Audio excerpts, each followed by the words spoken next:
Alibaba руши светски рекорди, а во Македонија, освен специјализираните онлайн продавници и веб страниците за групни попусти, ретко која фирма ги продава своите производи на интернет. Она што во светот стана секојдневие, македонските компании треба допрва да го научат. Ако дигитализацијата за нив стане редовна пракса, значително ќе може да ги намалат трошоците за дистрибуција и маркетинг на производите.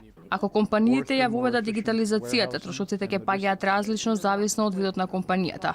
Без разлика дали се работи за трошоци за прекогранична трговија, царини, поефикасни складишта и логистика, идејата е со користење на конкретни податоци и поголема видливост на производот, позитивен ефект да може да има секоја компанија. Од Стопанската комора на Македонија велат дека македонскиот бизнис дури сега учи за предностите на дигитализацијата. По 30 години изгубено време за справување со основните предизвици на економијата.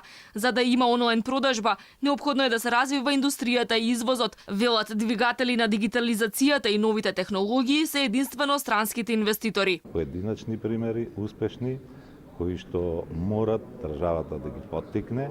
Значи, ние немаме создаден амбиент, државна политика за тоа, али тоа ни го надополнуваат поединечните примери, поединечните успешни луѓе, компании и така натаму, кои што гледам во најавата за денешниот собир, тука и ќе ги видиме.